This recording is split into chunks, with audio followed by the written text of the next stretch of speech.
ومستمعينا في الدول العربية ودول الاغتراب، أرحب بكم أجمل ترحيب. يرافقني وإياكم في الهندسة الإذاعية الزميل فوزي عبد الحميد، ومعكم في هذا اللقاء مجدي طه. أهلا بكم.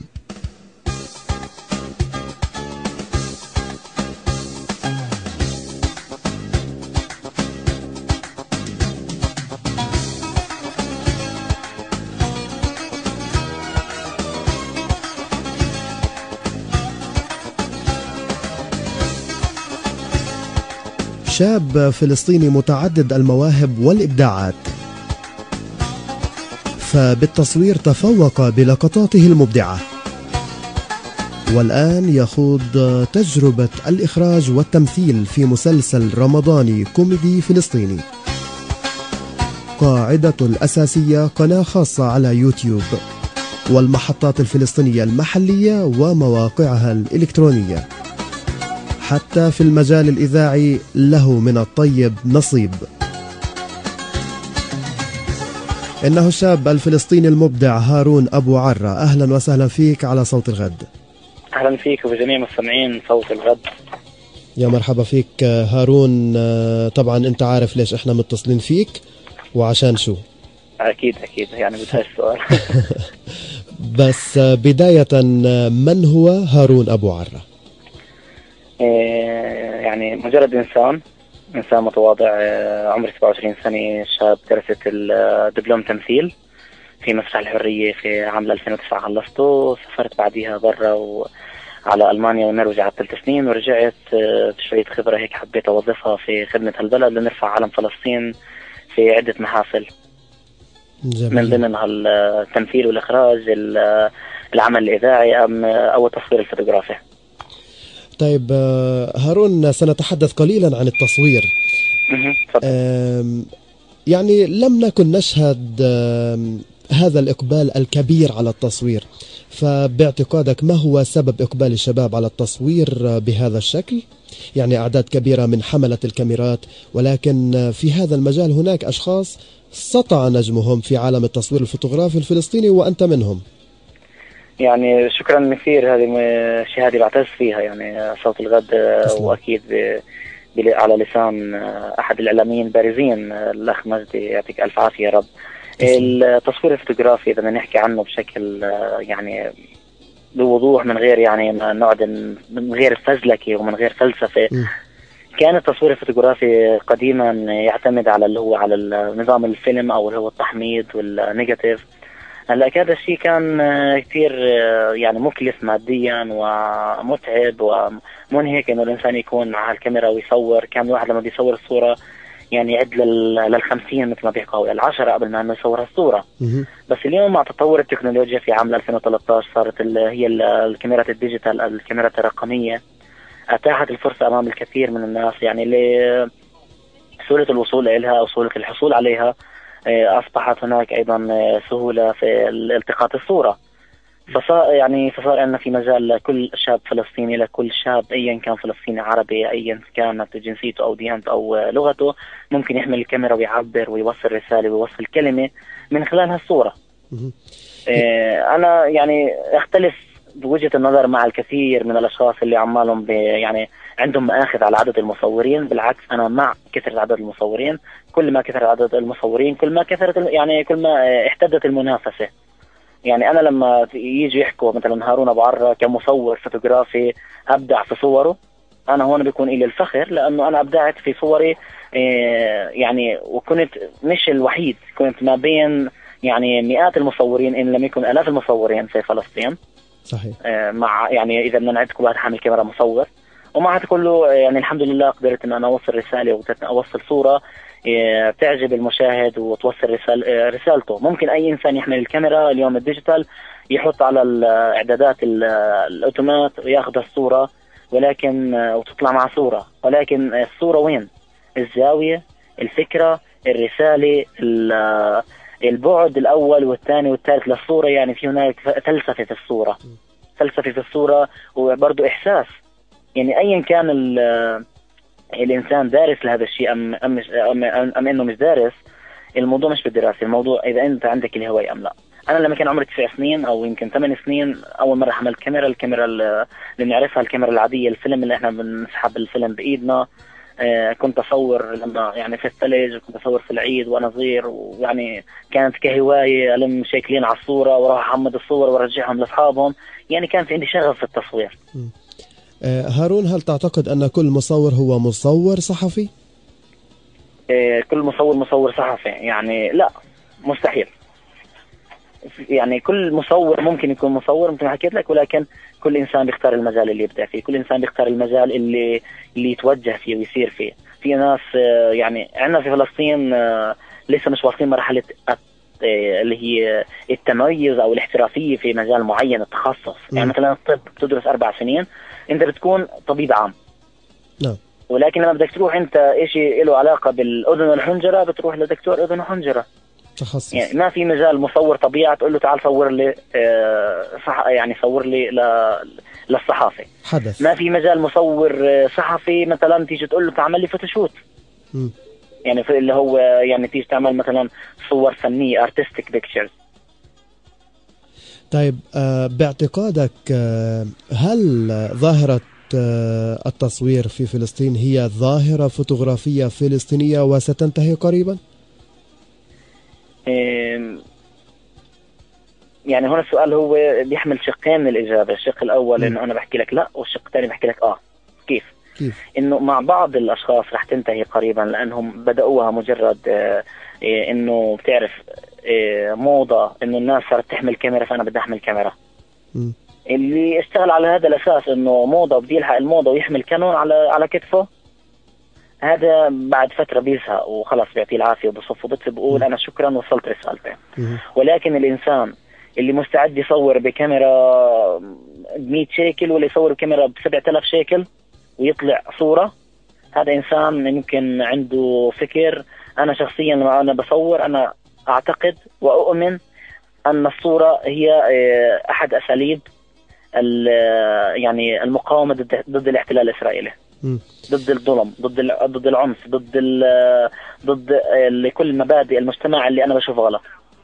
من خلال الكاميرا أنا ممكن أوصل رسالة، من خلال الكاميرا أنا ممكن أحارب، ممكن أصلح، ممكن أقيم، ممكن أبعت رسالة حب أو رسالة كره، ممكن أبعت كل المشاعر اللي في داخلي بكل سهولة من خلال الكاميرا إذا كنت أنا إنسان لدي القدرة على التحدث مع الكاميرا. الكاميرا هي يعني إذا أنت كمصور بتحب كاميرتك ممكن تحكي معها، بتحاكيها، والكاميرا أنت والكاميرا ممكن تحاكوا الطبيعة، يتحاكوا المشهد وتخرجوا منه لوحة تجسد الذكريات من أجل المستقبل كي نحافظ عليها لتكون في رصيدنا لنكتب التاريخ. في الماضي كانوا يكتبوا التاريخ أنه في زمان كذا كذا صارت الغزو كذا، صار كذا، صار في حرب، صار في سلم، صار في بناء. كانوا يكتبوا التاريخ. إحنا اليوم بنصور التاريخ. جميل، تعابير جميلة. طيب ماذا يميز تصوير هارون أبو عرة عن باقي المصورين؟ يعني إذا أنا كنت متميز أو لا، هذا المشاهد ممكن يحددني أنا متميز أو لا. أنا دائما أبحث عن التميز، يعني بتمنى أن أكون وصلت للتميز، لأنه أنا ما بحب أكون تقليدي. حتى في مظهري كإنسان ما بحب أكون تقليدي، في فكري ما بحب أكون تقليدي. بحب أنا أبتكر في فكري وفي تقليدي في مظهري وأيضا في صورتي تنبع من خلال من إحساس، من فهم المشهد. أنا ما بخرج بحكي إن بدي راح أصور، ما عندي هذا التوجه أنا حامل الكاميرا رايح أصور. لا، أنا عندي توجه أن الكاميرا هي سلاحي الشخصي اللي بيرافقني في كل لحظة، في كل ثانية، في كل لحظة، في كل عيني مثل اللي هي عيوني أنا مثل الشتر اللي هو الغالق تبع الكاميرا، البؤبؤ عندي مثل العدسة، والمخ عندي مثل المراية اللي هي بتعمل التحليل تبع الكاميرا وبتاخذ الصورة. أنا بشوف الصورة بصورها عندي في راسي، وبعدين فجأة بتلاقيني من غير ما أنا ما أكونش مخطط بعفوية مسكت الكاميرا وصورت. هنا أنا في صورة بدها تطلع. هذا صار هوس مش تصوير. ما هو تصوير فن. صحيح. طيب مثل ما هي هو مسلسل كوميدي رمضاني فلسطيني في موسمه الأول، صحيح؟ نعم صحيح. رح نسمع الترويج الخاص بهالمسلسل وبعدها بنكمل. يلا خلينا نسمع. سوسن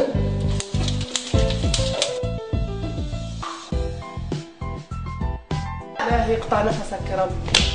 ستورتشي لين صمن. نعم اعطيني فلوس. اكتبها بالمناسبة 100 ليرة منكم 100 ليرة مني. ليس لدي 100 قرش اشتري بها فلافل.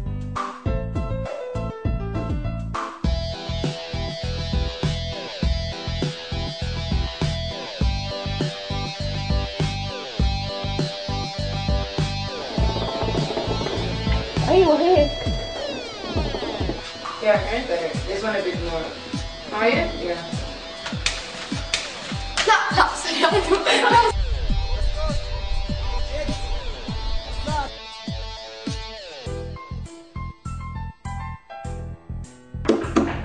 احنا بنصور هو بيحكي.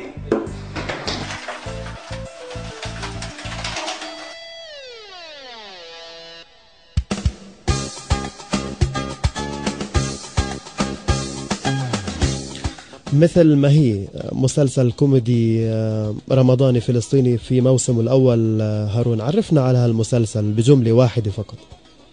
مثل ما هي.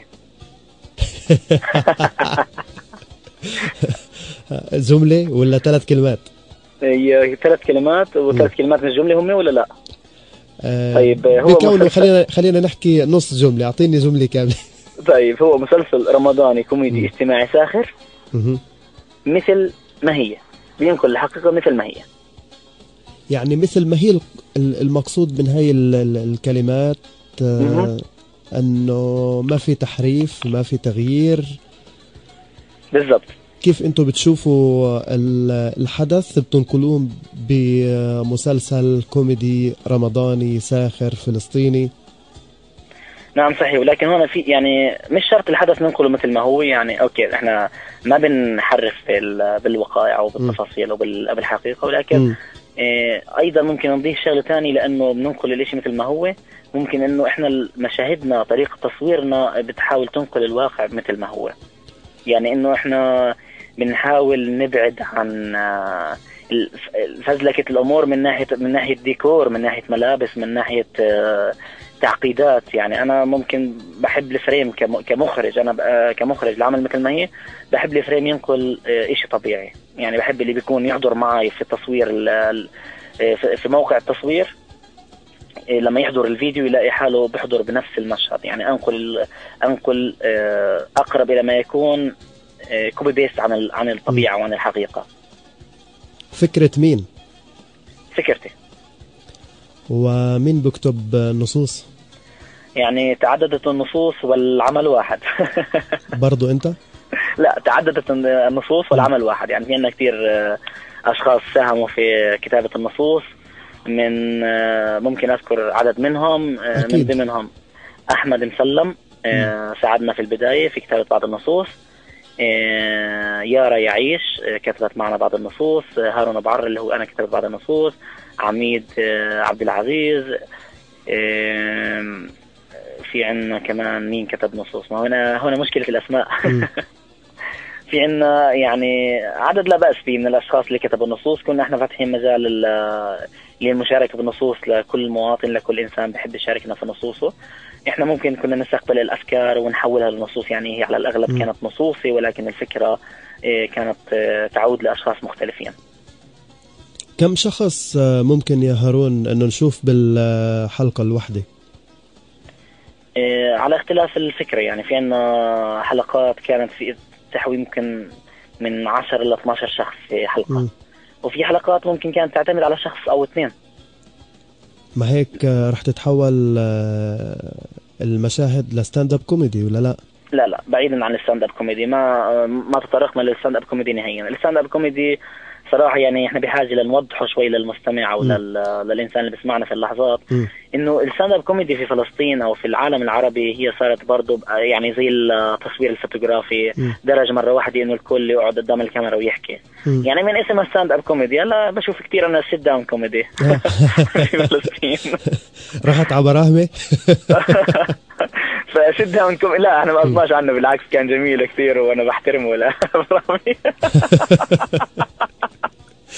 هلا ستاند اب كوميدي في له يعني اساسياته، في له قواعده وقوانينه للستاند اب كوميدي. احنا لما درسنا التمثيل كنا ناخذ انه آلية سرد القصه، كيف توقف على الستيج، حضورك، الكاريزما. فيها التمثيل هوس، انت ممكن خلال كورس التمثيل لما انت بدك تدرس كممثل، كان المخرج جوليان الله يرحمه يحكي لنا انت لازم تشلح جلدك وتركب جلد جديد، لازم تنهدم وتنبني من جديد. يعني شخصيتك انت بنلاحظ مثلا الفنان محمد عساف اللي يعني في هالمناسبه وصرنا ذاكرين اسمه، بنحكي الف مبروك لمحمد عساف طبعا ولكل جمهور محمد عساف، الفنان سعاده السفير محمد عساف، الفنان الفلسطيني الاكثر من رائع. صحيح. محمد عساف لما اذا بتشوف صوره القديمه كمحمد عساف المواطن الشاب في غزه الموهوب، وشوف صورته او الفيديو كليب له بعد ما طلع على أرب ايدول، حدا تاني انبنى كشخصية، كحضور، كابتسامة، صحيح. ككلمة، كحديث. يعني هذا الشيء بيبنيك. يعني ممكن كإنسان يحولك، يعمل تحويل في شخصيتك. ممكن ناس بقول لك إنه عمليات تجميل، لا الموضوع مش موضوع عمليات تجميلية فيزيائية خارجية، تجميل داخلي. طيب يعني مثل في نكتة هون بيحكوها دائما مجدي، انه يا ريت فيك تاكلي شوي من المكياج اللي على وجهك عشان تحلوه من جوا. ما بقصدش حدا هون. طيب لا عادي، انت هلا ممثل وانت بتلعب في دورك. خلينا نروح لموضوع تاني، ويمكن هلا الحصرية رح تبلش من هون. شو هي القضايا اللي رح تطرح خلال شهر رمضان؟ يعني حيكون 30 حلقة بعدد أيام الشهر الفضيل، ولا 26 باستثناء الجمعة مثلا، ولا كيف؟ كم حلقة رح يكون في رمضان؟ هون الحصرية، شوف احنا رح نعلن عن هذه التفاصيل في المؤتمر الصحفي. رح نقسم الحصريات ما بينك وما بين المؤتمر الصحفي، نكون عادلين شوي. احنا بذلنا كل جهدنا من 1 اليوم لنعمل 30 حلقة. تمام. صورنا يعني كان في عندنا عدد كافي، لكن في عدة حلقات احنا ارتقينا ان هذه الحلقات انه مش راضين عن ادائها، او انه فكرتها ممكن بدها شغل شوي لانه انشغلت بسرعة. فحذفناها شوي على جنب، لقينا في عندنا يمكن 22 حلقة جاهزة. رح نطلع يوميا ما عدا يوم الجمعة، رح يكون في عندنا يوم اوف في الاسبوع. حلو. بيتم عندنا 3-4 حلقات او 5 حلقات بدها تتصور خلال رمضان ان شاء الله. ممتاز كتير. ويمكن هاي تتوزع على قضايا تصير برمضان، فهيك بصير اكيد. يعني هون احنا ممكن نحكي مواضيع صارت في فترتها او عمالها بتصير في فترتها، عشان نكون احنا مواكبين للحدث، ما نكون مصورين قبل. صحيح.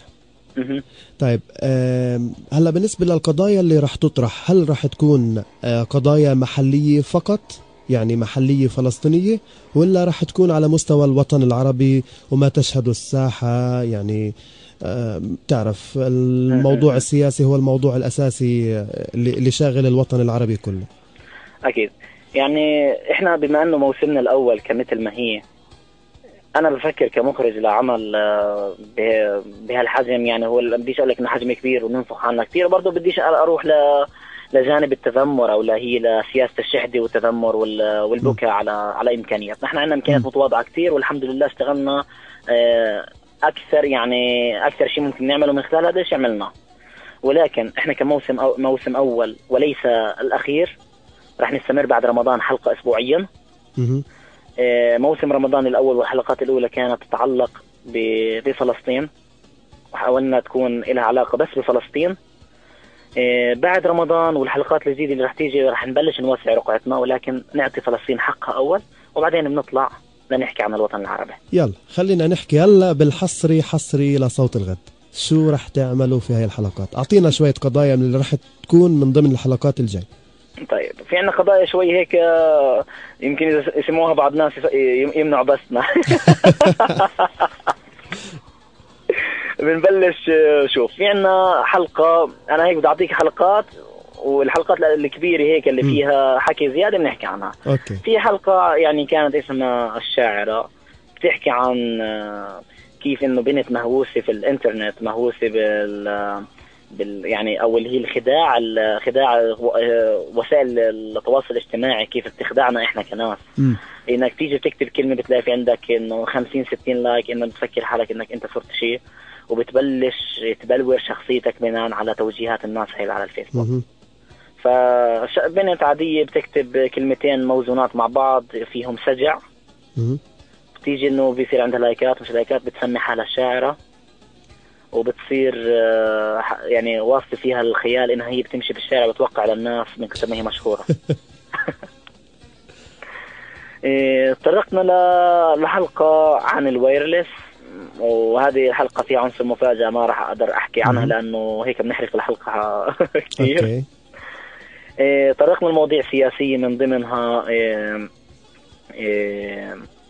حكينا عن النكبة، كيف إنه تحولت النكبة من ذكرى مأساوية بنعيط عليها ونبكي عليها كفلسطينيين، نبكي على يوم عودتنا وبنحمل المفاتيح كنا زمان، صرنا نحتفل بالنكبة.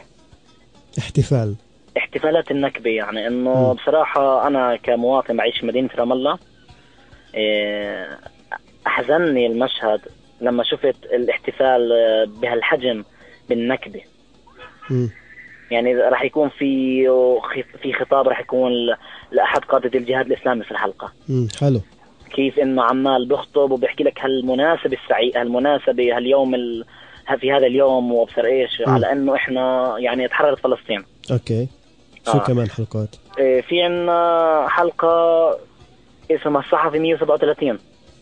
أكلنا هوا. الصحفي 137 بتحكي عن الاعتقال السياسي أو الاعتقال بحق الصحفيين. هذه الحلقة راح تكون من الحلقات الاعتقال الفلسطيني تقصد صحيح؟ احنا مثل ما حكيت لك احنا حاليا من جوا بنطلع لبرا عمالنا. واذا الفنان ما انتقد ذاته قبل ما ينتقد الناس، اذا بيكون فنان رسالته ناقصة. صحيح. وانا بعتقد لما انا انتقد حكومتنا الفلسطينية اللي هي بتمثلنا، اذا بنتقد نفسي لأنها هي بتمثلني وانا بعمل بنتقد في حالي. فاحنا لازم ننتقد حالنا، لازم ناكل حالنا من جوا عشان احنا ناكل الاشي الغلط ونبلش نطلع لبرا باش نطيف. شو كمان؟ الصحفي في عنا حلقة عن حسن السيرة والسلوك. كيفية الحصول عليه مثلا؟ لا، انه آلية انه حسن السيرة والسلوك، انه هذا يعني اجراء غير اجراء احنا بننتقده، اجراء احنا ما بنأيده كحسن السيرة والسلوك، لانه عمال بيتم استغلاله بآلية انه كيف بدي احكي لك، يعني انه في ناس عمال تتأذى منه، انه صفى على مزاجات وعلى نفسيات وعلى مصالح شخصية احيانا، انه شخص معين يطلع له حسن سيرة وسلوك، شخص معين ما يطلع له لانه هذا الشخص في تقارير بحقه مثلا. بدك تحكي عن الواسطة بهالموضوع؟ أكيد حكينا عن حلقة عن الواسطة، وهذه الحلقة كانت عن الإذاعات. هلا أكلنا هوا على المضبوط. هنا أنت وصلك الدور. حلقة الواسطة يعني دائما بنشوف حلقات عن الواسطة، ولكن الواسطة في مجال الإعلام ما حد يعني ما بتذكر إن حدا أتطرق لها شوي هيك بشكل مباشر. أتطرقنا لها بشكل مباشر ومحسوبك رح تقدم لوظيفة كمذيع وروحوني عشان بنت دارسة للصف السابع. هون بدي أرجعك لأغنية كمان بتخص الشاعرة، هاي حلقة الشاعرة. كنت أنا مرة كتبت هيك منشور، بس هو مقتبس عن أغنية غناها أحد الفنانين من فلسطين 48. مقطع من هاي الأغنية بيحكي لو كنت صبية كان ردوا 100. فهي أغنية كانت عن الفيسبوك، فهاي جميلة جدا. يعني صحيحة 100%. كتير بنشوف الكاريكاتير عن انه البنت لما تعمل او البروفايل البنت بروفايل الشاب، البنت تلاقي عندها اكثر من 100 اضافه و50 رساله و100 نوتيفيشن، وبتلاقي عند الشاب انه ولا شيء. انه فينا احنا يعني بديش اقول لك انا مش مع بسموها السكسست، انه انا مش مع اللي مهاجمه جندر معين او ان انا اكون، لا انا مش مع هذا الشيء. انا بني ادم بحترم المراه، وبعتبر انه المراه هي مش نصف المجتمع، بعتبرها هي كل المجتمع، لانه النصف الثاني هو وليد هذه المراه، لانه النصف الثاني امه مراه. حلو. فالمرأة هي كل المجتمع، وبوجودها المجتمع بيكون بخير. إذا يعني الأم مدرسة إذا أعددتها شعبا طيب الأعراف. صحيح، قوما طيب الأعراف. هلا المرأة هي عنصر كثير مهم في مجتمعنا، ولكن إحنا عندنا وجه توجه إنه إحنا بنحرف احترام المرأة يعني ممكن تقديسها بطريقة غلط. انه تقديسها من تقديسها كجسد وليس كروح. فانا ملاحظ انه اعمل انت بروفايل هلا كتجربه، انت كشخص كشاب اعمل بروفايل سميه باسم بنت وحط لك اي صوره من الانترنت بتشوف الفريند ريكويست. فصفى انه احنا لازمنا يمكن انه التواصل الاجتماعي ومن ضمن الفيسبوك صفى في عندنا حاجه ملحه انه يتم تدريسه بالمدارس، يتم التوعية من أجله، ما يضل هو موقع إلكتروني بس يتم استعماله الشاب يتعرف عليه أو الصبي يتعرف على هذا الموقع من خلال إنه هي فكرها الخاص وبس. لا، لازم إنه يتم تدريسه كيف كنا ندرس زمان في المدرسة اللي هو الباوربوينت والأوفيس والأشياء هاي. اليوم لازم ندرس التواصل الاجتماعي، آلية تطويره، كيف بدنا نعمل ايفنت، كيف بدنا نعمل بيج، وكيف بدنا نعمل مشروع، كيف بدنا نعمل مشروع شبابي. انا كثير بكون مبسوط لما اشوف بيج شبابي يعملوا مبادره مثل على الخير اجتمعنا، ومثل بلوسة فلسطينيه، ومثل كل المبادرات الشبابيه. ايش بيرفع الراس. يعني انا لما عملت البيج لمثل ما هي كنا لسه مش مبلشين تصوير، والحمد لله كملنا المشروع. اليوم في عندنا بحدود 13500 لايك على هالبيج. ممتاز. هو كانوا قاعدة جماهيرية دفعتنا للأمام، خلتنا احنا ننجز ونعمل اللي ما نعمل. طيب هون هارون، باعتقادك هل سيحجز مكانه بين هالزخم الكبير؟ بتعرف يعني الساحة الرمضانية بتشهد مسلسلات عند المشاهد الفلسطيني أو حتى العربي، هل سيكون له موعد ثابت في نشر الحلقة على المواقع الشريكة بشكل يومي مثلا؟ وبرجع وبذكرك يعني رح يحجز مكانته؟ يعني الفن أذواق بداية، وغير هيك في عنا احنا إيجابية كثير مش موجودة عند أي عمل فلسطيني آخر، أو يعني موجود يمكن عند ناس كثير، إنه التلفزيونات المحلية الفلسطينية مستثناء دائما من الأعمال الفلسطينية، لأنه بتوجهنا دائما للعمل الفلسطيني، لأنه بسبب قلة الموارد احنا نتوجه دائما إنه احنا نبيع لفضائية مثل ما هي منباع، أو احنا ما اشتغلنا على بيعه، يعني نكون صريحين ما بعناه. فلما مثل ما هي ما نباع، في سبب معين لعدم بيعه ولا هيك يعني فكرة معينة؟ لا ما في سبب، ولكن احنا تسوقوا له مثلا. التسويق كان مرحلة من المراحل اللي احنا لازم اشتغلنا عليها بفترة معينة. كنا مضغوطين كتير وما قدرنا نفرغ لها وقت، طاقمنا كتير صغير ومتواضع. وايضا كان عندي انا ما كنتش مهووس كتير في التسويق، يعني ما اخذت حتى اسبوع مثلا اوف خلينا نروح نسوق. ليش؟ لانه احنا تعاملنا الاول، الناس تعرفنا، بعدين هذا تسويقنا الاول انه احنا نسوق ذاتنا قبل ما احنا نسوق من منتجنا. يعني هاي النقطة الأهم، إنك أنت يعني في موسمك الأول تسوق أعمالك. شو رح تعمل يعني؟ بالضبط. إحنا سوقناها الحمد لله، سوقناها بدون مصاري. رح تنبث على 5 تلفزيونات، على تلفزيون بداية نبلش في جدل الإلكتروني، على اليوتيوب، بروح لتلفزيون جاما نابلس، تلفزيون النورس الخليل، تلفزيون الفجر الجديد طول كرم، تلفزيون جنين، وتلفزيون بيت لحم. سيبث على شاشاتهم أم على مواقعهم؟ على شاشاتهم. جميل جدا. وعلى مواقعهم إن شاء الله. حلو الفكرة. بالإضافة إلى موقع صوت الغد اللي إحنا بنحكي من خلال موجة 105 أكيد. إحنا رح نبث على الموقع مش على لأنه على الموقع أكيد. ما في عنا. حاولت أبث الترويج، طلعت أنا لحالي بحضر فيه. أنا كنت على فكرة بدي أشرح للناس بعد ما تخلص. أهم إشي هي الكف، يمكن هاي سمعوها بالآخر. ما سمعتك. أهم إشي الكف اللي ضربوه الصبايا. هذا لازم يشوفوه. يعني أنا بدي أروج لحالنا هلا، بدي أحكي لكل لكل مستمعين صوت الغد إنه على الفيسبوك اكتبوا مثل ما هي، على الجوجل، على اليوتيوب، ولازم تحضروا البرومو تبعنا في كفوف هيك رح تحبوها، خصوصا الصبايا. طيب هارون، يعني حيكون له موعد ثابت في نشر الحلقات ولا بشكل عشوائي؟ يعني مثلا انت بتبعت لكل الاذاعات وكل المحطات التلفزيونيه وكل وحده تبث على كيفها، ولا رح يكون في موعد ثابت حتى يتابعون الناس انه مثلا انا متابع لمسلسل مثل ما هي كل يوم في رمضان الساعه 10 المساء مثلا؟ لا، ان شاء الله رح يكون في برنامج، رح ننزل برنامج البث بكل اسم محطة في الوقت اللي رح تبثه. هذا كله رح ينزل ان شاء الله قريبا على صفحتنا على الفيسبوك. حلو. وايضا رح يتم نشره من خلال موقعكم ان شاء الله. ان شاء الله. رح يكون على الاغلب قبل الافطار على تلفزيون جدل الالكتروني، وبعد الافطار رح يكون بموعد محدد مع كل التلفزيونات المحلية الشريكة على شاشاتهم، وراح يكون ما بعد ذلك على اليوتيوب عشان نتيح الفرصة للتلفزيونات ان يكون في عندهم يعني خصوصية، او يكون عندهم مثلا اللي هو السبق في بث هذه الحلقات.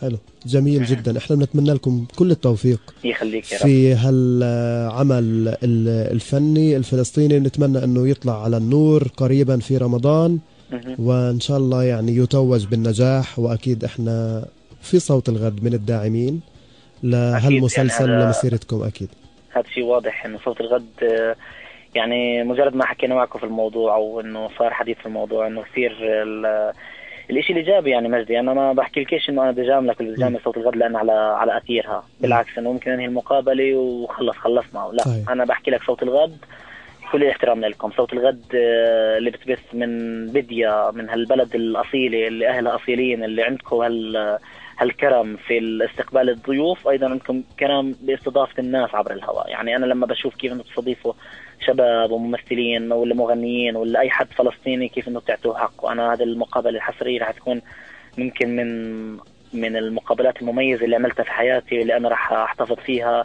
واسمعها وانا مبسوط وسعيد جدا. ويعني انا مش عارف شو ارد عليك صراحه في هاي اللحظه، صراحة مش محضر رد اني ارد عليك.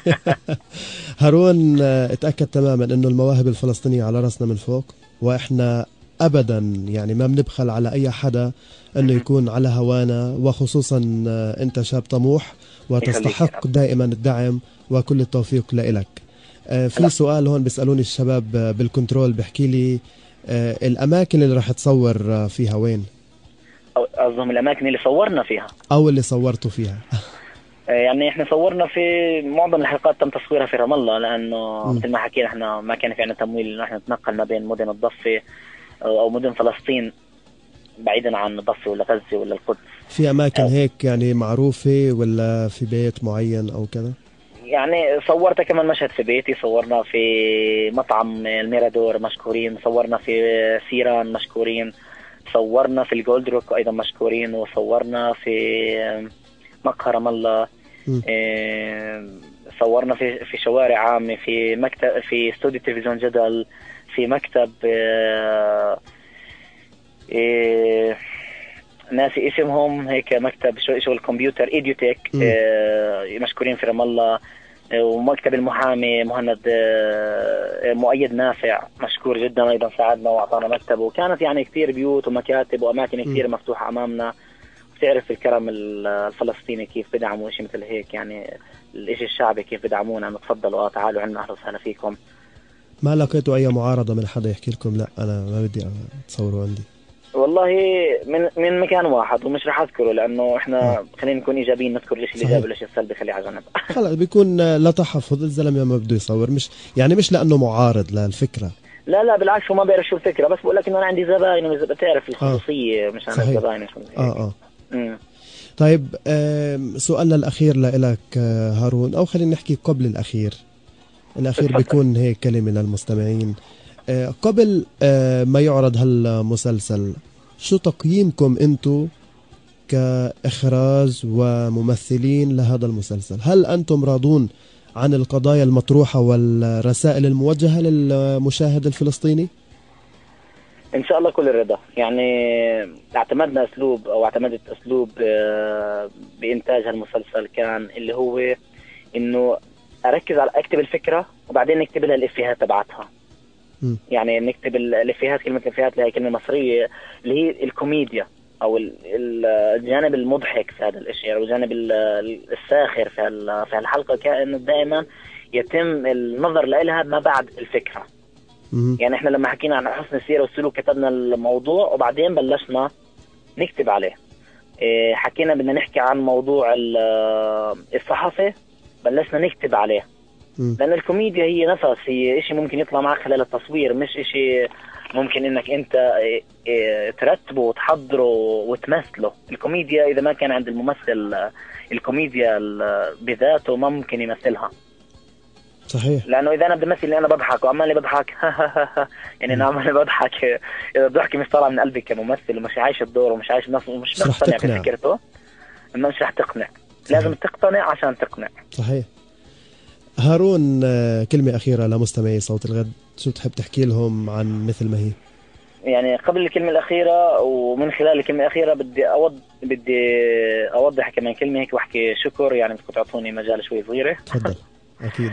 بدي أبلش بداية بتلفزيون جدل. محمد جبر يعطيه ألف عافية، مدير تلفزيون جدل اللي فتح لنا بابه من أول يوم حكينا معاه فيه. الكاميرا، الصوت، الإنتاج كان تحت تصرفنا. من هناك كان عندنا له زميلنا عميد عبد العزيز المصور ومونتاج في مسلسل مثل ما هي كان عندنا بهاء السلمين تقني الصوت. عامر عبد العزيز صديقنا يعني أكثر مميز في تصميماته الرائعة. كل التصميمات اللي شفتوها على صفحتنا أو معظمها كانت من تصميمه. هو الجرافيك اللي واشتغل الشارة والمقدمة والنهاية. بدي أشكر كل إنسان شارك معنا وطلع. يعني في عنا ناس نفسها كان شوي مش طويل، شاركت معنا في البداية وبعدين خلصت. ما هو لأنه تعرف كل حلقة كانت تختلف الأدوار، فكان في عنا تنويع في الشخصيات. بدي أذكر أحمد مسلم، مؤيد عودي، بدي أذكر مؤيد عبد الصمد، حسام العزة، ساس الأصبح، شمس. بدي أذكر ميلاد. إن شاء الله إني ما أنسى حدا لأنه كتير كتير كتير. بدي أذكر لونا، بدي أذكر يارا يعيش، بدي أذكر سلافة صيفي، جنان وهدان، أميرة عبد الله، رجوانا جريري. يعني عدد كبير كبير كبير من الناس. إن شاء الله إني ما نسيت حد فيهم. سعيد إيش ناسي أنا، وطارق، وكثير ناس اجوا برضو وقفوا معنا لو ثانية ولا ثانيتين. اهلا وسهلا فيهم وكانوا منوريننا. ونشكر كل من ساهم في هالعمل لإنجاحه او حتى اللي حاول يفشلنا، لانه اي حد حاول يفشلنا او يعني كسفنا في هالعمل كان هو دفعة لنا عشان ننجح. جميل جدا. بشكر كل انسان يعني خيب املي في هالعمل. بشكر كل انسان خيب املي قبل اللي دعمني، لانه اللي دعمني انا بعرف انه ما بده شكر، ولكن أنا بدي أشكر كل إنسان خيب أملي لأنه هو كان دفعة في هالمسلسل. وكل حلقة كانت مصورة من خلال طاقة أخذناها من الدعم السلبي اللي كان موجود. حلو. أنت أصيل يا هارون وتستحق دائما كل التوفيق. بشكر كل التلفزيونات المحلية اللي راح تبث هالمسلسل واللي كانوا كثير مرحبين. عمل فلسطيني يا ريت إحنا حاضرين هالنفس هذا اللي عند زملائنا الصحفيين وأصحاب الإذاعات اللي كان عندهم نفس. يعني أنا حاليا أعلن عن انتهاء تصوير مسلسل مثل ما هي يوم الاثنين إن شاء الله في المؤتمر الصحفي، ولكن هو راح يكون إعلان مش عن النهاية، إعلان عن بداية تصوير الموسم القادم، إعلان عن بداية كتابة الحلقات لما بعد رمضان. راح نكون حلقة أسبوعيا إن شاء الله. كل التوفيق من صوت الغد بنتمنى لكم يا هارون ولكل زملائك في التمثيل، إخراج، هندسة، تقني، وكمان كل التحية صديقنا محمد جبر. هو يعني من الناس اللي تعرفنا عليهم في فترة قديمة جدا، فأجمل تحية له كمان. مجدي صديقي، أنا نسيت كم من اسم. تفضل. أحمد زعترة، دي جي أحمد زعترة. مش دعاية على فكرة هاي، بس والله أعمل دعاية عادي. عمل ببذل جهد كبير معنا. عمل هو بيجهز لنا في أغنية الشارة اللي راح تعجبكم كتير إن شاء الله. على فكرة إحنا لازم أعطيناكم ديمو تبعها تشغلوها، بس هي بكلماتها بتحكي. هاي برضه حصري لكم يا مجدي. شو بتحكي؟ لحظة خليني أذكر. استنى دقيقة أطلع فيها هي الحقيقة مثل ما هي. استنى دقيقة أطلع فيها هي الحقيقة مثل ما هي. حاولني بحرية وبعقلانية، ما تعصب علي، إشي مثل هيك. أنا ببعث لك إياها ممكن تحطوها إن شاء الله. كلمات كتير حلوة. مين نعاتب وإحنا على المكاتب؟ وين الرواتب بتروح يا خيي؟ زمن الوسايط والمحسوبية. يعني كلمات بتحكي عن واقع حياتنا الفلسطيني بتفصيل ودقة ومباشر كتير. بنشكر مطعم لافيستا اللي راح يكون عندهم المؤتمر الصحفي، وبندعو كل مستمع لنا بسمعنا في اللحظات انه يكون متواجد يوم الاثنين الساعة 5:30 بمؤتمرنا الصحفي وحفل تقطيع اللي هي كعكة مثل ما هي، لنحكي انه خلصنا هالموسم. حلو. وبشكر مين بدي اشكر؟ ضل يا مجدي، بشكر كل حد تابعنا ودعمنا، وبطلب من كل مستمعين صوت الغد ادخلوا على مثل ما هي على صفحتنا على الفيسبوك، كومنت منكم او تعليق او رسالة ايا كانت سلبية او ايجابية مرحب فيها. بدنا نسمع ليش السلبي عندكم قبل الايجابي، لانه الايجابي كتير سمعنا مدح ونصايح وحب وتقدير وحس، ولكن بدنا نسمع ليش السلبية عشان تكون هي بداية توجيهات لبداية مشروعنا القادم مثل ما هي، لنطلع بعيدا عن كل الأخطاء والهفوات اللي عملناها في الموسم. النجاح يا مجدي فيش شيء اسمه نجاح 100%، وفيش شيء فشل 100%. أنا بني آدم في حياتي بحكي إنه فيش شيء فشل، في نجاح. النجاح ممكن يكون 10% وضايل 90% تحققهم في الخطوات القادمة، ممكن يكون 50% وضايل 50% تحققهم في الخطوات القادمة، لكن الفشل غير موجود في قاموسه. جميل جدا، هاي الطموح اللي عندك، وإن شاء الله نكون قد هالمسؤولية، وإن شاء الله نقدم فن فلسطيني بيرقى للمستوى اللي المواطن العربي والفلسطيني اللي بده يشاهد هالعمل يكون مبسوط فيه ورافع راسه فينا، مثل ما احنا بنحب انه يكون اسم فلسطين عالي. دائما نرفع اسم فلسطين. ما تزعلوا منا اذا كان في عندنا انتقاد شوي لاذع وحسيتوا انه بمس مثلا حد بتعرفوش مثل هيك، انه اي تشابه في الاسماء وفي الوقائع فهو الفوتوشوب. هارون أبو عرة، أشكرك باسم كل العاملين في صوت الغد على كل اللي حكيته. الله يخليك يا رب، وشكر لمجد طه، وشكر للهندسة الإذاعية، أكيد يعطيه ألف عافية. أجمل تحية لك، يعطيك العافية. يعطيك العافية.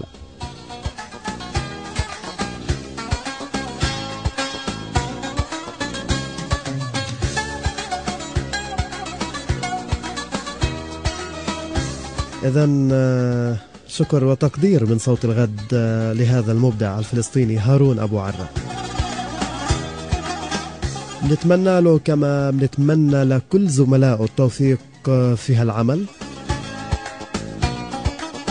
خلال شهر رمضان المبارك.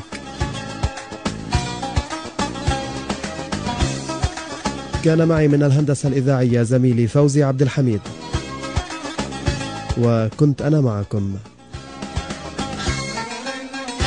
في هذه المقابلة مع هارون أبو عرة. مجدي طه، أجمل تحية وإلى اللقاء.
www.red.bs GHAD.bs GHAD.bs